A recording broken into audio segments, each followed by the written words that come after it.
नाज़रीन, माशरे को जिंदा रखने के लिए फन और अदब का फरोग लाजमी है।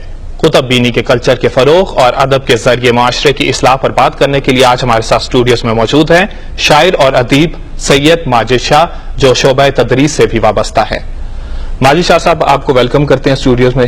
आपने अपने कीमती वक्त में से हमें वक्त दिया, आपका शुक्रिया। सबसे पहले आपसे ये जानना चाहूंगा कि अदब के माशरे पर क्या असरात मुरतब होते हैं और मौजूदा दौर में अदीब की क्या जिम्मेदारियां हैं?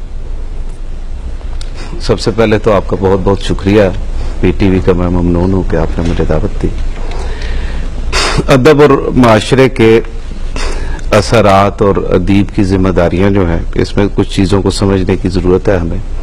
सबसे पहले अदीब ज़ाहिर माशरे का हिस्सा है और माशरे से ही अदब तख्लीक होता है, तो उसकी जो असरात हैं वो भी माशरे पर दो तरह से पड़ते हैं। एक जमालियाती असरात होते हैं और एक फिक्री असरात है। जमालियात में ज़ाहिर है कि इंसान के अंदर एक हिस्से जमालियात है जिसकी तस्कीन अदब से होती है, और दूसरे नंबर पर फिक्री पहलुओं पे असरात जो चीज़ मुरतब करती है कि अदीब नए सवालात उठाता है और फिक्री सतह पर लोगों की नशो नुमा करता है, जिससे बहस और मुबाहिसे का एक माहौल पैदा होता है। और अदीब की जिम्मेदारियों की जहां तक बात है तो इस सिलसिले में इस दौर के अदीब पर बहुत ज्यादा जिम्मेदारियां आयद होती हैं, क्योंकि जाहिर है दौर बदल गया है और इसमें इंफॉर्मेशन का एक सैलाब है जो आता चला जा रहा है। उससे आगाही होना, पूरी दुनिया के अलूम से आगाही होना, और फिर माशरे को देखकर उसके जो उसका तरक्की का एक जिस लेवल पे वो पहुंच चुका है वहां पर उसे देख के और उससे अगली मनाजिल क्या हो सकती है उनका तयन करना, तो ये ज़ाहिर है बहुत बड़ी जिम्मेदारी है जो। अच्छा माजिद साहब, शायर अपने अदब के जरिए, अपनी तसनीफ के जरिए किस तरह से मुआशरे में तब्दीली ला सकता है? और इसके साथ ही ये भी बताइएगा कि आप अदीब हैं, जाहिर बात है आपका बराह रास्त ताल्लुक है किताब से, कुतुब बीनी से। किताब मुआशरे में किस तरह से एतदाल पसंदी का उनसे पैदा कर सकती है? जी बिल्कुल। इस सवाल में देखें, जब लफ्ज किताब हम इस्तेमाल करते हैं ना, तो किताब बेशुमार मौज़ूआत पर होती है। वो तारीख की किताब है, फलसफे की किताब है, अदब की, खालिस अदब की है जिसमें माशरे का जिक्र किया गया और इंसानों की बात की गई है। तो किताब, अगर हम इस हकीकत को समझ लेना कि इंसान ने आज तक जितनी भी तरक्की की है, जंगल से लेके आज के इस महज़ब माशरे तक, किताब ही है जो इस तरक्की का बुनियादी उनसर है, क्योंकि इसमें दो चीजें हैं। पूरा माजी भी इंसान का महफूज है, पिछली नस्लों के तजर्बात भी महफूज हैं, और फिर उस माजी के आईने में मुस्तकबिल की तस्वीर भी हमें नजर आती है। तो इसलिए किताब की अहमियत से किसी भी दौर में और कभी भी इनकार नहीं किया जा सकता। अच्छा, जैसा कि आजकल हर किसी के पास स्मार्टफोन है और आईपैड्स भी मौजूद है, नौजवान नस्ल को किस तरह से अदब की तरफ रागिब किया जा सकता है? ये बहुत अच्छा सवाल आपने किया है। मेरा असल में ताल्लुक भी क्योंकि तदरीस के साथ भी है, और इस पे मैंने खुद कुछ ऐसे तजर्बात से भी मैं गुजर चुका हूँ।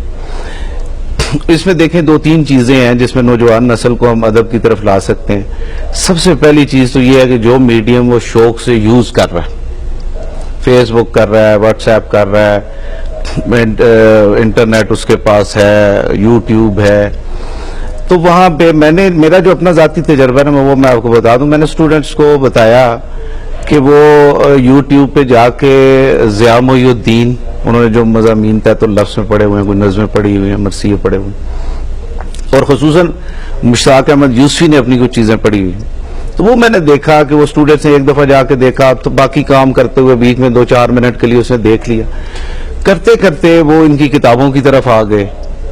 तो एक तो ये है कि अगर उसी मीडियम को जो वो बड़े शौक से यूज कर रहा है उसे हम इस्तेमाल करें। दूसरे नंबर पे ये है कि हुकूमती सतह पर सिलेबस में बड़ी दिलचस्प किस्म की तब्दीलियां करने की जरूरत है, वो भी इंटरमीडिएट की सतह तक, क्योंकि हमारी बदकिस्मती है कि उससे आगे उर्दू पढ़ाते हैं हम उस तरह से नहीं है, तो वहां तक जरूरत है इसकी। और زیادہ یہی ہے جس طرح سے ابھی کچھ حکومتی اقدامات ہیں، کتاب میلہ اور یہ چیزیں ہم نے دیکھی. بالکل، آپ نے بالکل صحیح بات کی. کتاب میلے کے حوالے سے ہم بات کریں گے. اب آپ دیکھیں کہ اسلام آباد میں بھی کتاب گھر اور لائبریریز کے قیام پر خصوصی توجہ دی جا رہی ہے. آپ کیسے دیکھتے ہیں کہ اس حوالے سے پاکستان میں ادب کے فروغ کے لیے حکومت کی کیا کاوشیں ہیں؟ کتاب میلے بھی ہو رہے ہیں. جی، اس میں حکومت کی کاوشیں جو یقیناً وہ قابل تحسین ہیں، کیونکہ شاید اتنا پہلے جس طرح سے عرفان صدیقی صاحب ہیں، ان کی بڑی محنت ہے اس میں. عطا اللہ قاسمی صاحب کو میں نے دیکھا ہے، اور خصوصاً صدر صاحب جو ہیں وہ خود ان اجلاس میں جاتے رہے جہاں پہ اسلام آباد میں ہوا تھا کتاب میلہ، اور اس وقت حکومتی سرپرستی میں مختلف شہروں میں ہو رہا ہے اور صوبائی ہر صوبے کی سطح تک ہو رہا ہے یہ. اور اس میں جب ہم لوگ جاتے رہے، خود میں دیکھتا رہا کہ وہ بچے بھی، نوجوان نسل بھی، بڑے بھی، ہر عمر کے لوگوں کے لیے کتابوں کے سٹال لگے ہوئے تھے اور کتابوں کے قریب وہ جا رہے تھے اور خرید بھی رہے تھے. تو یہ ایک بڑا اچھا تاثر ہے، اور اس ایک اقدام جو حکومت کا ہے یہ واقعی قابل ستائش ہے کہ اس میں بڑی خصوصی توجہ دی جا رہی ہے کتاب کے حوالے سے. اچھا، ادب کے فروغ کے لیے والدین کا کردار کتنی امپورٹنس رکھتا ہے؟ والدین کا کردار بہت زیادہ امپورٹنس رکھتا ہے. اصل میں ٹیچر، والدین اور اسٹوڈنٹ، یہ تین جب تک آپس میں اکٹھے نہیں ہوں گے اس وقت تک کام نہیں چل سکتا. صرف ٹیچر پہ ذمہ داری ڈال دی یا صرف حکومت پہ ذمہ داری ڈال دی، اس سلسلے میں بہت ضروری ہے. اس میں میرے ذہن میں ایک چیز ہے کہ پیرنٹس کی سطح پہ نا چائلڈ سائیکالوجی پہ ورکشاپ ہونا بہت ضروری ہے کہ پیرنٹس کو بھی ہمیں انوالو کرنا پڑے گا، کیونکہ پیرنٹس کے پاس بھی ٹائم نہیں ہے، مشینیں بن گئے ہیں ہم لوگ. تو اس سلسلے میں یہ ہے کہ ان کی اہمیت سے بھی انکار نہیں کیا جا سکتا اور انہیں متحرک کرنے کی ضرورت ہے. بالکل، والدین کو ٹیچ کرنے کی زیادہ ضرورت ہے ہمیں انیشل لیولز پہ. بالکل. اچھا، آپ سے یہ بھی جاننا چاہیں گے کہ شدت پسند سوچ، منفی رجحانات، ان کو کس طرح سے ختم کیا جا سکتا ہے؟ اپنی تصنیف کے ذریعے ایک ادیب کس طرح سے ختم کر سکتا ہے اس طرح کی سوچ کو؟ جی بالکل. ادیب دیکھیں، میں نے آپ کو پہلے بھی بتایا ابھی کہ ادب کے دو بڑے پہلو بنتے ہیں جو اس کے بنیادی عنصر ہیں. ایک تو فکری ہے اور دوسرا جمالیاتی ہے. جمالیات کے ساتھ جب فکر آتی ہے تو وہاں پر ایک بڑا خوبصورت امتزاج پیدا ہوتا ہے کہ لوگوں کے اندر سوال جب اٹھائے جاتے ہیں تو بحث کا آغاز ہوتا ہے. جتنی بہترین، جتنی اچھی بحث، جتنی صحت مند بحث ہم کرنا شروع کریں گے تو وہ لازمی بات ہے کہ معاشرے پر اثر ڈالے گی. جیسا ابھی ہم نے کتاب کی اور نوجوان نسل کی بات کی ہے، کتاب کی طرف نوجوان نسل آئے گی تو ان کے اندر لازماً رواداری، بھائی چارہ، دوسرے کی بات کو سمجھنا اور علاقائی تعصب اور لسانی اور ان چیزوں سے بڑا ہٹ کے وہ سوچنے کے قابل ہو سکتا ہے اور دوسروں کو تسلیم کرنا شروع کر دیتا ہے. اچھا، آپ اپنی تصانیف کے بارے میں بتائیں، اور آپ نے اپنے افسانوں میں معاشرے کے کون سے پہلوؤں کو موضوع بنایا؟ تصنیف میرے ابھی تو صرف افسانوں کی کتاب آئی ہے جی، اور شاعری کی کتاب میری تیار ہے، وہ تھوڑی دنوں بعد آ جائے گی. اس طرح سے میں نے کچھ ہندکوں پہ کام کیا ہوا تھا، وہ کتابیں بھی آنے والی ہیں. تو جہاں تک آپ نے بات کی ہے موضوعات کی، تو موضوعات کے حوالے سے یہ میں بتاؤں کہ یہ ظاہر ہے ادیب اور افسانہ نگار جو ہے یا میں نے خود سارے کے سارے معاشرے سے ہی کہانیاں کشید کی ہیں، لیکن اس کے موضوعات میں معاشرتی موضوعات بھی ہیں، یہ تھوڑے سے نفسیاتی موضوعات زیادہ ہیں. لیکن جو میری اصل کوشش ہے وہ اگر میں آپ کو بتا دوں کہ میری کتاب کا عنوان جو ہے اس کا وہ کاف ہے، جو دو نقطوں والا کاف اور اس کے اوپر دو نقطے ہیں. کاف جو ہے یہ اس کا سر ہے اور آنکھیں اس کے اوپر ہیں. میری کوشش یہ رہی اپنے افسانوں میں خصوصاً نفسیاتی پہلو سے اور جو ہمارے معاشرے میں ہو رہا ہے کہ کچھ چیزیں ایسی ہیں جو ہم بالکل آنکھوں دیکھے پہ فیصلہ سنا دیتے ہیں، اس پہ ہم غور سے سوچنے کی زحمت ہی گوارا نہیں کرتے. ایسے اینگل سے ان کہانیوں میں بات دکھائی گئی ہے کہ اگر ایک شخص چوری کر رہا ہے نا تو اس کو ایک دم ہم برا کہنا شروع ہو گئے، اس کے لیے سزائیں تجویز کر دی، اسے معاشرے میں ہم نے بالکل ایک الگ تھلگ کرنے کی کوشش کی. اس کے بجائے ان عوامل کو سمجھنے کی کوشش کی ہے یا اس اینگل سے دکھانے کی کوشش کی ہے کہ اس کے پیچھے کوئی معاشی مسئلہ تھا، اس کے پیچھے کوئی نفسیاتی الجھن بھی ہو سکتی ہے جس کی وجہ سے وہ چوری کرتا ہے. تو सिर्फ ये कोशिश है कि एंगल थोड़ा सा उसका डिफरेंट करके दिखाने की कोशिश की है। अच्छा माजिद साहब, आप अफसाना निगार भी हैं। शायरी और अदब के जरिए तो हम ये अक्सर बात करते हैं कि मुआशरे में किस तरह से तब्दीली लाई जा सकती है, अफसानों के जरिए किस तरह से मुआशरे में तब्दीली लाई जा सकती है, और मुख्तसरन ये भी बताइएगा कि एक शायर किस चीज से मोहब्बत करता है, जमाने से, मुआशरे से, या फिर जुबान से? बहुत सारे सवाल आपने इकट्ठे कर दिए। पहला मैं भूल भी गया हूँ।